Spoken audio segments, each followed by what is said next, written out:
Hello dear, welcome to new class. আশা করি সবাই ভালো আছো এবং মন দিয়ে পড়াশোনা করছো। আমরা প্রশ্নবিচিত্রা সলভ করছিলাম ক্লাস 9-এর। তো দেখো, আগের দিন আমরা ওই মধ্যশিক্ষা পর্ষদের ওইটা করেছি, তাই না? আজকে করব সেট নাম্বার 1। এটা 2022 সালের প্রশ্নবিচিত্রা। যাদের যাদের কাছে আছে তারা এটা নিয়ে সলভ করা শুরু করো, এবং যখন পড়তে বসছো, যখন কোশ্চেন সলভ করছো, তখন সিরিয়াসলি সলভ করবে। খাতা পেন নিয়ে বসো, অবশ্যই কোশ্চেনগুলো দাগিয়ে নেবে এবং বারবার বাড়িতে প্র্যাকটিস করবে। আমরা সবকটা সেটই করানোর চেষ্টা করব। তো একের এক দাগ বলেছে কি, দেখো, শক্তির মাত্রা সংকেত হলো কোনটা? শক্তির মাত্রা কোনটা? আমাদের শক্তি, তারপরে ভর বা সমস্ত জিনিসের যে মাত্রাগুলো, চাপ, আয়তন, ঘনত্ব, ভরবেগ, এই সমস্ত জিনিসের কিন্তু আমাদের কী করতে হবে? মাত্রা মুখস্থ রাখতে হবে। অ্যাকচুয়ালি মাত্রা মুখস্থ করতে নেই, মাত্রা যদি আলাদা করে কোনো দিন ভিডিও করাই বা ক্লাস করাই, তখন দেখবে জিনিসগুলো মনে রাখা কতই সহজ। তো চলো, আজকে আমরা যেহেতু আমরা কনসেপ্ট ক্লাস করাচ্ছি না, জাস্ট অনলাইনে বোঝাচ্ছি, তাই টু দ্য পয়েন্ট আমরা যাই ভালো। তাই শক্তির মাত্রা সংকেত জানতে চেয়েছি। তো শক্তি মানেই আমরা কি জানি? শক্তিকে আমরা বলতে পারি শক্তি আর কার্য মাত্রাগত দিক থেকে সেম, মানে যাই শক্তি তাই কার্য। কী করে প্রমাণ করছি দেখো। প্রথম কথা, এইটা সবাই জানো যে কার্য কী জিনিস। কার্য কী জিনিস? মনে করো এই একটা বস্তুকে তুমি এখানে পুশ করলে বা ঠেললে, ঠেললে কী হবে? এর কিছুটা স্মরণ হবে, এখানে কিছুটা সরে যাবে, বলো হয় কি না? হ্যাঁ। তাহলে যদি কোনো বস্তুকে বল প্রয়োগ করে, ফোর্স বল প্রয়োগ করলে তার প্রয়োগ বিন্দুর একটা স্মরণ হয়, তখন বলি এই বস্তুটা কোনো না কোনো কার্য করেছে, তাই তো? তখন বলি এই বস্তুটা কোনো না কোনো কার্য করেছে। তাহলে এই যে কার্য করেছে, এই কার্যটা করার জন্য কিছু না কিছু এনার্জি দিতে হয়েছিল। সেই এনার্জিটা বা শক্তিটা নিয়েই তো কাজটা করতে পেরেছে। তাহলে এনার্জিটাই তো অ্যাকচুয়ালি কাজে রূপান্তরিত হয়েছে, তাই না? হ্যাঁ কি না তাই বলা হবে। তাহলে মাত্রাগত দিক থেকে আমরা বলতে পারি না যে কার্য যাহাই তাহাই শক্তি, হ্যাঁ না? তাহলে শক্তির মাত্রা কিন্তু কার্যের মাত্রার সাথে সমান। আর আমরা কার্য মানে কি জানি? তাহলে কার্য মানে কি জানি? ওয়ার্ক। কার্য মানে জানি ফোর্স ইন্টু ডিসপ্লেসমেন্ট বা সরণ, ঠিক আছে? মানে বল ইন্টু সরণ। বলের মাত্রা সবার মুখস্থ ঠোঁটস্থ রাখতে বলেছি, mL/2। আর সরণ বলতে একটা ডিস্টেন্সই বোঝাচ্ছে, তাহলে লেন্থ, ঠিক আছে? তাহলে কার্যের মাত্রা কি? mL, দুখানা এল, তাহলে দুটো এল কেটে দিয়ে L² দিয়ে দিই, mL²⁻²। মনে থাকবে কোনটা হবে? mL²⁻², এইটা mL²⁻²। ওকে, নেক্সট। প্রদত্ত কোনটি এককবিহীন ভৌত রাশি? কী বলেছে? প্রদত্ত কোনটি এককবিহীন ভৌত রাশি? একক নেই কোনটা? শক্তির একক আছে? আছে। ক্যালোরি দিয়ে মাপি, জুল দিয়ে মাপি। বেগ, হ্যাঁ, মিটার/সেকেন্ড। চাপ, হ্যাঁ, পাস্কাল দিয়ে মাপি। আচ্ছা, আণবিক ভর? না, আণবিক ভরে কোনো একক নেই। আগের ক্লাসেই ছিল এটা, হ্যাঁ না? তো যারা যারা আগের ক্লাসটা দেখোনি মধ্যশিক্ষা পর্ষদে, তাদের উপরে লিঙ্ক দেওয়া আছে বা নিচে ডিসক্রিপশনে লিঙ্ক পাবে, যে কোনো এক জায়গায় লিঙ্ক পেয়ে যাবে, তোমরা সেখান থেকে দেখে নাও, ঠিক আছে? তাহলে কী হবে অ্যান্সার? আণবিক ভর। এর কোনো একক নেই, 12 মনে রাখবে এটা। অভিকর্ষের অধীনে অবাধে পতনশীল বস্তু, অভিকর্ষের, আবার বলছি, অভিকর্ষের অধীনে মানে মাধ্যাকর্ষণ শক্তির জন্য নিচের দিকে, অধীনে অবাধে পতনশীল মানে কোনো বাধায় লাগছে না, একা একাই জিনিস পড়ে যাচ্ছে নিচের দিকে, তাই তো? অবাধে পতনশীল বস্তু 1 সেকেন্ডে কত দূরত্ব অতিক্রম করবে? পজ করে ভিডিও পজ করো, নিজে নিজে করার চেষ্টা করো, পারো কিনা দেখো। দেখো কী বলছে, বলছে যে অবাধে পতনশীল বস্তু 1 সেকেন্ডে যে দূরত্ব অতিক্রম করবে, মানে এখান থেকে একটা বস্তুকে যদি নিজে নিজে ছেড়ে, মানে একা একা তো নিচে পড়বে, তাহলে 1 সেকেন্ডে ও কত ডিস্টেন্স কভার করবে, ঠিক আছে? ওই পেজে আমরা কোশ্চেনে সলভ করি। দেখো, আমরা কি জানি? v=u+at, ফর্মুলা মনে আছে তোমার সবাই? তারপরে v=ut+12at², s=ut+12at²। আর কি জানি? v²=u²+2as। আমি ডিটেলসে কিছু বললাম না যে কোনগুলো কি, আশা করি তোমরা জানো। এর মধ্যে কার মধ্যে একমাত্র ডিস্টেন্স ব্যাপারটা কার মধ্যে আছে? ডিস্টেন্স আমরা জানি। ইউ মানে কি? প্রাথমিক বেগ। ভি মানে অন্তিম বেগ। এ মানে ত্বরণ। টি মানে সময়। এস মানে দূরত্ব বা ডিস্টেন্স। এই দেখো, এই যে ডিস্টেন্স। তাহলে এই ফর্মুলা কাজে লাগাবো না। বোঝাচ্ছে যে এই ফর্মুলা কাজে লাগছে না। কী করে বুঝলে ফর্মুলা কাজে লাগছে না? কারণ আমার কোশ্চেন কী করেছে? কোশ্চেন বলছে কত দূরত্ব অতিক্রম করে 1 সেকেন্ড, এই সমস্ত কথা আছে। দূরত্বের কথা আছে, ডিস্টেন্সের কথা আছে বলতে আমরা ওই সমীকরণটা বাদ দিলাম। এর মধ্যেও এস আছে, বা টাইমের কথা বলে দিয়েছে না, এর মধ্যে তার কোনো টাইম নেই। যদি বলে টাইম ছাড়া কোন সমীকরণ ইউজ, মানে টাইম, কোনো রকম টাইম বলে দেবে না, যদি কোনো অঙ্কে কোনো টাইম বলে দেয়নি, তখন মোস্ট প্রবাবলি এটাই কিন্তু ইউজ হয়। ওকে, তাহলে এটাও হচ্ছে না, তাহলে ইউজ হবে কোনটা? এটা। এবার কোশ্চেন কী বলেছে আরেকবার আমরা পড়ে দেখলে ব্যাপারটা ক্লিয়ার হবে। ফর্মুলা এটা ইউজ হবে, এটা বুঝতে পারলাম। দেখো কী বলেছে, 1 সেকেন্ডে, মানে t=1 বলে দিয়েছে, t=1 সেকেন্ড অবাধে পতনশীল বস্তু যে দূরত্ব অতিক্রম করে। ঠিক আছে, চলো করা যাক। তো এখান থেকে যখন বস্তুটা নিচে পড়ছে, টাইম লাগছে কত? 1 সেকেন্ড। ওরা বলে দিয়েছে যে 1 সেকেন্ড টাইম। বলছে ডিস্টেন্স কত? এই ডিস্টেন্স এস বের করতে হবে। আচ্ছা মনে করো প্রথমে বস্তুটা এই জায়গা ছিল, তখন ঠিক তার কোনো বেগ ছিল? ইউ মানে কি? ইউ মানে হচ্ছে প্রাথমিক বেগ, প্রাথমিক বেগ, ইউ মানে প্রাথমিক বেগ। তাই প্রথমে কোনো বেগ ছিল না, যখন তুমি এখানে ধরেছিলে, ধরে যখন ছাড়লে জিনিসটাকে অবাধে পতনশীল, প্রথমে কোনো বেগ ছিল না, তাই তো? তাহলে ইউ জিরো, তাহলে এটা যদি জিরো হয় পুরো পার্টটা জিরো হয়ে গেল, এটা পুরো পার্টটা জিরো হয়ে গেল। থাকলো কি? S is equal to half A T square, A T square. কে বলবে আমাকে? টির মান কত? 1, তাহলে টির এখানে 1 বসিয়ে দিই। এ একে স্কোয়ার, একে স্কোয়ার বসাবো কি বসাবো না? বসাবো না, দরকার নেই, কারণ একে স্কোয়ার মানে একই। থাকছে শুধু এ। এ মানে কি? ত্বরণ। যখন কোনো বস্তুকে অনুভূমিকভাবে ফেলা হয় তখন তাকে বলি আমরা ত্বরণ, কিন্তু সেই বস্তুটা যখন নিচের দিকে আসে তখন সেই ত্বরণটার নাম হয়ে যায় অভিকর্ষজ ত্বরণ বা ছোটো হাতের জি। ত্বরণই, কিন্তু সেটা হয়ে যায় অভিকর্ষজ ত্বরণ। তাহলে এ লিখবো না জি লিখবো। আর এই জির মান কত? জির মান 9.8 মিটার পার সেকেন্ড স্কোয়ার। তাহলে এই জির জায়গায় কত বসাবো? 9.8। তাহলে অ্যান্সার কত হচ্ছে? 9.8/2 পার হচ্ছে। কোনটা আছে? তাহলে 2 4 8, 9 18 2 9 18, 4.9। তাহলে ডিস্টেন্স কত নেবে? 4.9। দেখি অ্যান্সার কী আছে। 4.9 metre, 4.9 metre is the right answer. মনে থাকবে তার কী হলো? মনে থাকবে কী বললো? যে অবাধে পতনশীল বস্তু 1 সেকেন্ডে কত দূরত্ব অতিক্রম করবে? 4.9 মিটার। চলো, যে ভৌতরাশি পরিমাপের জন্য চন্দ্রশেখর লিমিট, ও মাই গড, দেখো কি মানে দুর্দান্ত একটা কথা, চন্দ্রশেখর লিমিট। চন্দ্রশেখর লিমিট নিয়ে আমি একটা ক্লাস বানাবো এবং ছোট্ট একটা ভিডিও তোমাদেরকে বানিয়ে দেখো, কারণ এই ভিডিওতে আমি ওই ডিটেলস বললে এই কোশ্চেনের পিছনে আমাদের অনেক সময় নষ্ট হয়ে যাবে। তাই তোমাদের জন্য আমি একটা ছোট্ট ভিডিও নেক্সট ক্লাসে বানিয়ে দেবো যে চন্দ্রশেখর লিমিটটা আসলে কী। তাও এখন ছোট্ট করে বলে রাখছি ইন্টারেস্টেড হওয়ার জন্য, যারা যারা ইন্টারেস্টেড তাদের খুব ভালো লাগবে। দেখো যারা যারা সায়েন্স পছন্দ করো, চন্দ্রশেখর লিমিট আসলে কিছুই না। মনে করো এটা সূর্য, তো সূর্য যদি একসময় নিভে যায় কী হবে? এটা হচ্ছে প্রশ্ন। সূর্য যদি নিভে যায় তাহলে কী হবে? তো এইটার জন্য আমাদেরই ভারতের এক বিজ্ঞানী, নাম হচ্ছে সুব্রমণিয়াম চন্দ্রশেখর, উনি একটা একটা লিমিট বলেছিল, বলে সিএসএল, চন্দ্রশেখর লিমিট সিএসএল। এই 1 সিএসএল মানে বলেছিল 1.4 ইন্টু সূর্যের ভর, সোলার মাস, সূর্যের মাস, ঠিক আছে? সোলার মাস, সূর্যের ভর, সান মাস অফ সান। তা বলছে সূর্যের ভরের এত গুণের বেশি যাদের যাদের হয়ে যাবে তাদের কী কন্ডিশন হবে, মানে সূর্যটা কি, মানে দুটো কন্ডিশন হয় এখানে, তিনটে কন্ডিশন হয়, আমি দুটো কন্ডিশনের কথা বলছি, ওই ভিডিওতে ভালো করে বলবো। কী হয় যদি আস্তে আস্তে তোর বয়স ফুরিয়ে যাবে, এর মধ্যে যে গ্যাস আছে সেই গ্যাস তো ফুরিয়ে যাবে, তো তখন কী হবে? আমরা বলেছি না ব্ল্যাক হোলে কনভার্ট হয় সেটা। আর কী হয়? শ্বেত বামন হয়ে যেতে পারে, আরও অনেক রকম প্রবাবিলিটি আছে, পরে বলছি। মানে সাদা হয়ে জ্বলে যাবে আর কিচ্ছু হবে না, আর কী হতে পারে? ব্ল্যাক হোল হয়ে যেতে পারে, এই ধরনের কনসেপ্ট হবে। তা ওনার এই কনসেপ্টকেই কাজে লাগিয়ে ধরা হয় যে কী হবে একটা নক্ষত্র যদি নিভে যায় তার অন্তিম পরিণতি কী হবে। তো উনি সে একটা লিমিট দেয়, সেই লিমিটকেই বলা হয় চন্দ্রশেখর লিমিট। সেই লিমিটকে বলা হয় কি? চন্দ্রশেখর লিমিট। ভাবো এটা আমাদের ভারতের বিজ্ঞানীর কাজ কিন্তু, ঠিক আছে? তো আলটিমেটলি আমার প্রশ্ন উত্তর কী হলো? যে চন্দ্রশেখর লিমিট দিয়ে কী ব্যবহার হয়? এই ব্যাপারটা ভেতরে ভর। কী হবে তাহলে? ভর। মনে থাকবে ভর, সূর্যের ভরের ওই 1 তুলনায় 1.4 গুণ। একটা বস্তু সমবেগে সরলরেখায় গতিশীল, বস্তুটির গতিবেগ সময় লিখিত চিত্রটি কেমন হবে? তো চলো, এটা তো সহজ প্রশ্ন। কী বলেছে দেখো, এরকম একটা গ্রাফ আঁকলাম। গ্রাফটা কী বলছে? যে গতিবেগ আর সময়। তাহলে আমি এদিকে বেগ নিলাম, বেগ এদিক নিই বেগ, কারণ সময় সবসময় তলায় নেবে, মনে রাখবেন, সময় সবসময় তলায় নেবে, বুঝতে থাকো, ওদিকে কোনো ঝামেলা হতো না। তো বলছে গতিবেগ সময় লেখা চিত্রটা কী হবে? কী বলছে? সমবেগে চলবে, মানে কোনো রকম বেগে চেঞ্জ হবে না, সময় যত বাড়বে বেগে চেঞ্জ হবে না। যদি আমি এখান থেকে এরম করি তাহলে এই পয়েন্ট আর এই পয়েন্টে বোঝাচ্ছে যে এখানে এটা এইটাও তো বেগ মাপ, এই যে বেগ এখানে, এই যে বেগ এখানে, তাই না? মানে বেগ বেড়ে যাচ্ছে, এই গ্রাফটা অনুযায়ী বেগ বেড়ে যাচ্ছে, কিন্তু আমার দরকার কি? বেগ বাড়বে না, তাহলে নিশ্চয়ই গ্রাফটা আমার এরম হবে।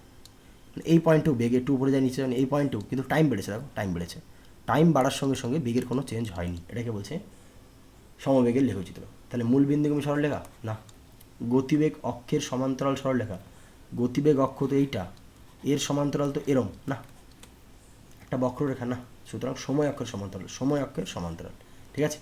পারা যাবে তাহলে এটা কী হবে অ্যান্সার? সময় অক্ষের সমান্তরাল, option D is the right answer. তো চলো, সময় অক্ষের সমান্তরাল সরল, ঠিক আছে, এইটা হবে রাইট অ্যান্সার। নেক্সট কী বলে দেখো, পরের প্রশ্ন কী আছে পড়ো বলো।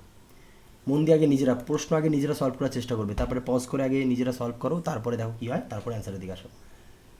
ইউরেনিয়াম 238 উপরেরটাকে বলে ভর সংখ্যা, নিচেরটাকে কী বলে?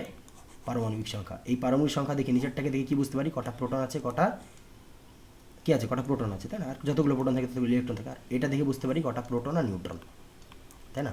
তাহলে বলেছে 3টে নিউট্রন যদি কম থাকে, তাহলে নিউট্রন তো এখানে এর ভিতর আছে, 3টে নিউট্রন কম থাকলে কী হবে, 238 235 হয়ে যাবে, এবং তাতে প্রোটন সংখ্যার কোনো চেঞ্জ হবে না, 89 থেকে যাবে। ঠিক আছে, তাই তো সহজ, এটা একদম সহজ জিনিস হয়ে গেল, এটা বি অ্যান্সার হবে। নেক্সট,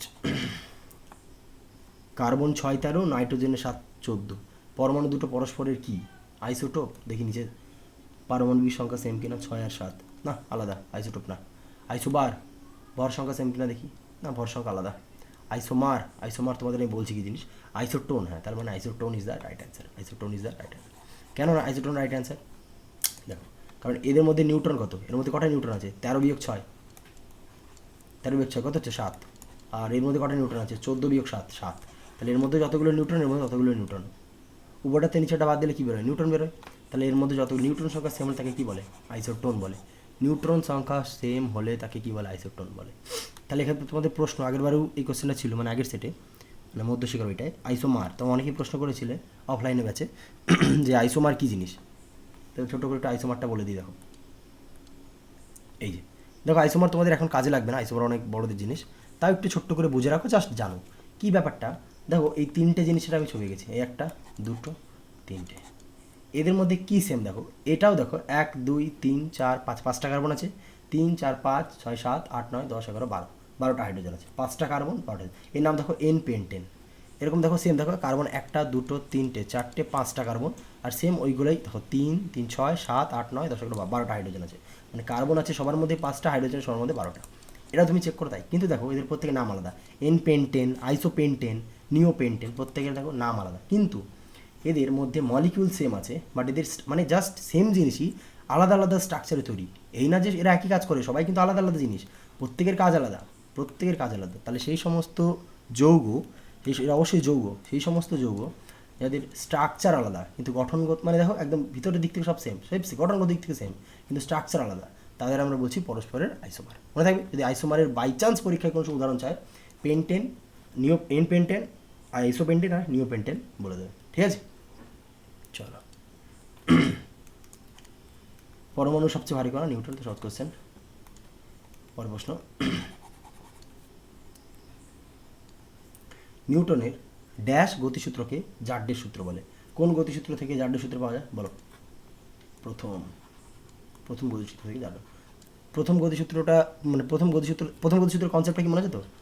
বলছে নিউটন যে এই বস্তুটা মনে করে একটা টেবিলের উপর রাখা আছে, যদি কোনোদিন কোনো ফোর্স এর উপর ক্রিয়া না হয়, সারা জীবন এখানেই থাকবে, সারা জীবন। তো ওখান থেকে উনি ফোর্স ব্যাপারটা বুঝলেন যে কী এমন না দিলেও সরছে না, মানে কী এমন যদি দেবো, কী এমন দেবো যে সরে যাবে, বা কী এমন না দিলেও কোনো দিন সরবে না, তার নামই ফোর্স। ঠিক আছে, মানে উনি বলের কনসেপ্টটা প্রথমে এসেছিল, এই জন্য বলা হয় নিউটনের প্রথম গতিসূত্র থেকে আমরা বলের সংজ্ঞাটা পাই, যে বল কাকে বলে, হোয়াট ইজ বল, বলের সংজ্ঞা পাই। আরেকটা জিনিস পাই, সেটা কি, জাড্য। নিউটনের গতিসূত্রটা কমপ্লিট করি। নিউটনের গতিসূত্র কী বলছে, যে কোনো একটা বস্তুকে একটা বল যতক্ষণ এই বলটা প্রয়োগ না হবে, এ ততক্ষণ সরবে না, সারা জীবন এভাবেই থাকবে, সারা জীবন। একইভাবে উনি বলছে, যদি কোনো জিনিস চলতে থাকে, চলতেই আছে, তাকেও যদি কেউ না থামায়, সেও সারা জীবন চলে যাওয়া দরকার। যেটা আমাদের পৃথিবী ঘুরেই যাচ্ছে, দেখো, যতক্ষণ না কেউ থামাবে ততক্ষণ থামবে না। তো এই যে ব্যাপারটা, এটাই নিউটনের প্রথম গতিসূত্র। ওখান থেকে উনি ফোর্সের কনসেপ্ট আসে, বলের সংজ্ঞা পায়, আর জাড্যের ধারণা পায়। জাড্য কী জিনিস? জাড্য হচ্ছে একটা প্রপার্টি বা ধর্ম, যেটা প্রত্যেকটা পৃথিবীর প্রতিটা বস্তুর মধ্যে জাড্য ধর্ম আছে। জাড্যকে ইংরেজিতে কী বলে, ইংরেজি নাম মনে রাখবে, জাড্যকে ইংরেজিতে বলে ইনার্শিয়া বা জাড্য ব্যাপারটা কি, একটা ধর্ম, একদম কথায় চলে আসবে, প্রত্যেকটা পদার্থের একটা ধর্ম আছে যার নাম জাড্য। এই জাড্যের জন্য স্থির বস্তু স্থির থাকতে চায়, গতিশীল বস্তু গতিশীল থাকতে চায়, যাকে বলছি জাড্য। মানে জাড্যের অ্যাকচুয়াল পরিমাপটা কি, ভরই জাড্যের পরিমাপ। এরকম দিয়ে তোমাদের প্রশ্ন আছে, যার ভর বেশি তার জাড্য বেশি, এরকম একটা কনসেপ্ট। ঠিক আছে, জাস্ট এর একটা মনে রাখবে যে জাড্য কি, যে ধর্মের জন্য স্থির বস্তু, জাড্য একটা প্রপার্টিস বা ধর্ম। ঠিক আছে, তাহলে প্রথম গতিসূত্র থেকে কী জানতে পাই, বলের সংজ্ঞা আর জাড্যের ধারণা। তো সেখান থেকে কোশ্চেন দিয়েছে যে জাড্যের ধারণা পাই কোথার থেকে, আর তাহলে কীভাবে খাতা একটু লিখে ভালো, যে দ্বিতীয় গতিসূত্র থেকে আমরা কী জানতে পাই, বা তৃতীয় গতিসূত্র থেকে আমরা কী জানতে পাই, এগুলো একটু খাতায় লিখে নিই।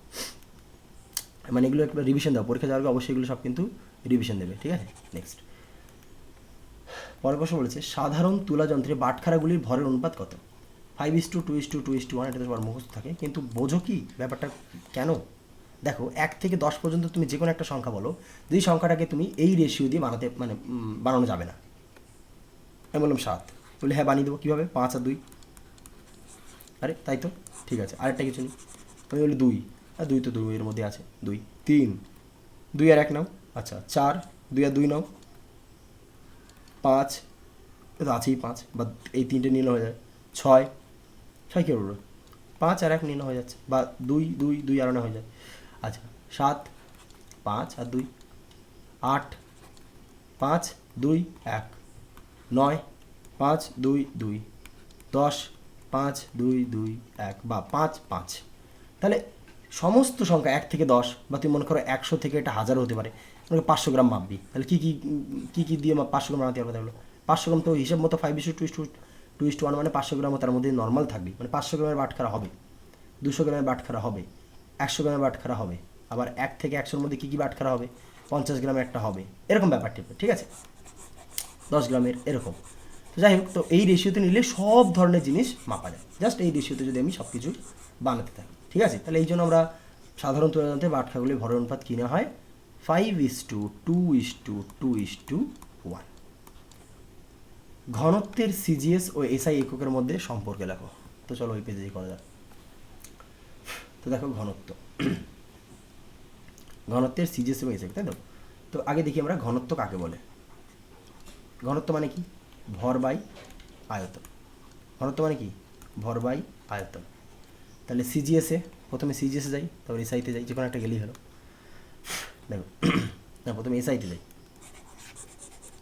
আর জায়গাটা গেলেই হলো যদিও, এসআই সিজিএস। তো ঘনত্বের এসআই একক আর ঘনত্বের সিজিএস এককের মধ্যে সম্পর্ক চাইছে, শুধু জানতে চাইনি। তাহলে ঘনত্বের এসআই মানে নিশ্চয়ই এদেরও এসআই, তাই তো। তাহলে ভর মাপার এসআই একক কি? ভর মাপে কী দিই আমরা? সরি, কারেন্ট চলে গেল, দেখা যাক তাও হয় কি না। হচ্ছে,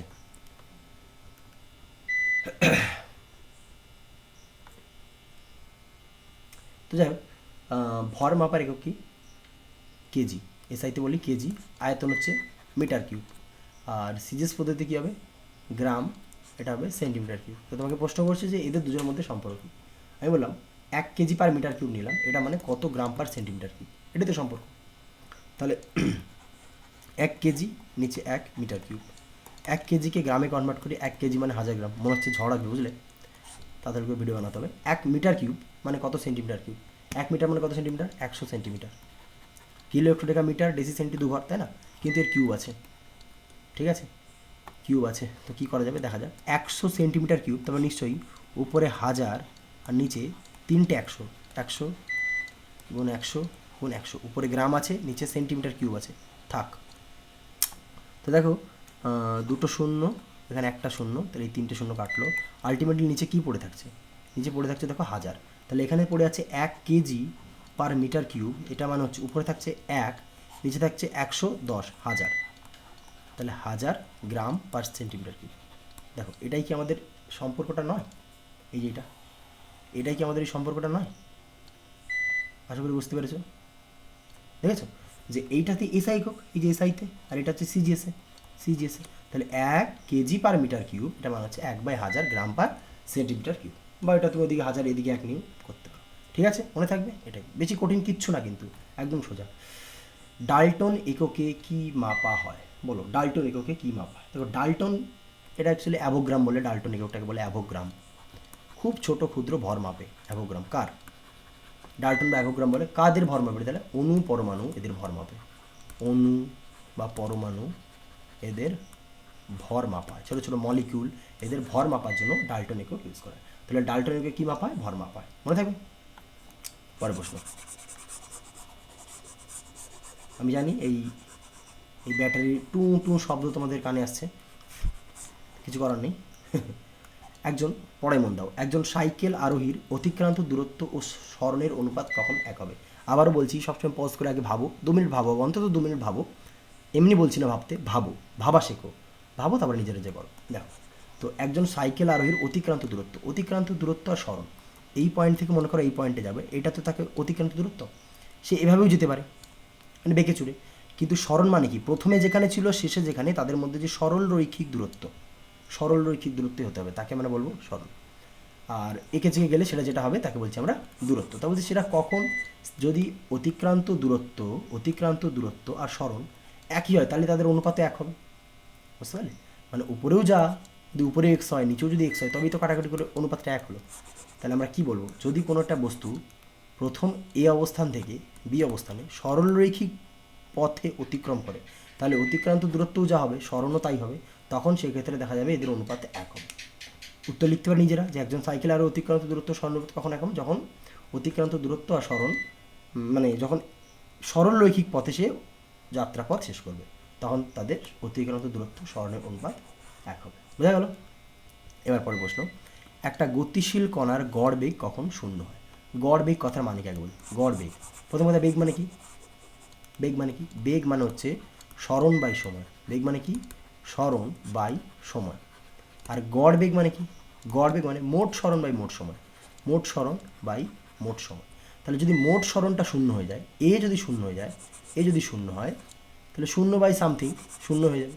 তাহলে গড় বেগ কখন শূন্য হবে? যখন মোট সরণ শূন্য হবে। কী বলবো তাহলে? যখন মোট সরণ শূন্য হবে তখন গড় বেগ শূন্য হবে। বাহ, কারেন্ট চলে এসছে, বাঁচা গেছে। ঠিক আছে, পাওয়া যাবে। সহজ জিনিস ছিল, কঠিন কিছু ছিল না, একদম সহজ। পরের, সংস্পর্শ ছাড়াই ক্রিয়া প্রতিক্রিয়া বলের একটা উদাহরণ দাও। ক্রিয়া প্রতিক্রিয়া বলে একটা উদাহরণ যেমন চুম্বক বল আকর্ষণ করে বিকর্ষণ করতে পারে, বা তড়িৎ বল আকর্ষণ করে বিকর্ষণ করতে পারে, তাই না? এইগুলো হচ্ছে। তাহলে উদাহরণ কী লিখবে? তড়িৎ বল, চুম্বক বল, চুম্বক বল, তড়িৎ বল, এগুলো সংস্পর্শ, কোনো স্পর্শ করা লাগছে না। ওকে, চলো নেক্সট। পরের প্রশ্ন কী আছে পড়ো, নিজেরা পড়ো। নিউট্রন হলো নিস্তড়িত কণা যার ভর ইলেকট্রনের ভরের সমান। না, এই নিউট্রন সবার চেয়ে ভারী আর ইলেকট্রনের ভর এত কম যে ওকে বাদ দিয়ে দেওয়া হয়। এরা আবার বলে যে নিউট্রন হলো নিস্তড়িত কণা। হ্যাঁ ঠিক আছে, নিস্তড়িত কণা, তারপর যার ভর ইলেকট্রনের ভরের সমান। তাহলে ভুলভাল কথা, মিথ্যে কথা, তাই না? মিথ্যে কথা, মিথ্যে কথা। একটি তেজস্ক্রিয় মৌলের নাম লেখো। অনেকগুলো বলে দেবো, একটি বলে নাকি? Uranium, uranium, plutonium, polonium, radium, কত আছে, তাই না? তোমরা একটু বইতে দেখে নিও, আমি ধরে লিখে দিলাম। পরের প্রশ্ন, ক্যাথোড রশ্মি ড্যাশ আধানযুক্ত কণা দ্বারা গঠিত। ক্যাথোড রশ্মি স্টোরি মনে আছে? ইলেকট্রন আবিষ্কারের গল্পে, ইলেকট্রন আবিষ্কারের গল্পে ক্যাথোড রশ্মি কাজে লেগেছিল, তাই না? ক্যাথোড রশ্মির থেকেই তো তুমি ইলেকট্রন রশ্মির আবিষ্কারটা হলো, মানে ইলেকট্রন আবিষ্কার হলো, তাই না? তো ক্যাথোড রশ্মি কেমন আধানযুক্ত? ইলেকট্রন কেমন? Electron negative. তাহলে ক্যাথোড রশ্মি কেমন হবে? ঋণাত্মক। কী হবে? ঋণাত্মক আধানযুক্ত কণা।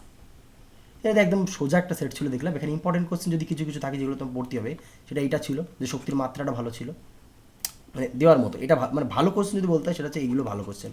চন্দ্রশেখর লিমিট, এটাও ভালো কোশ্চেন, দুর্দান্ত। আর এগুলো একটু কনসেপ্ট দিয়ে পড়লেই হয়ে যায় এইগুলো, হ্যাঁ না? মাত্রা তো সব পড়লেই একটা কমন পাওয়া যায়।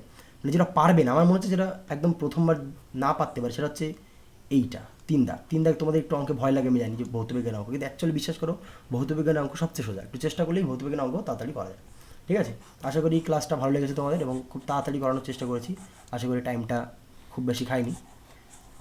তো চলো নেক্সট ভিডিও সেট 2তে তোমাদের সাথে আবার দেখা হচ্ছে। Tata, good night.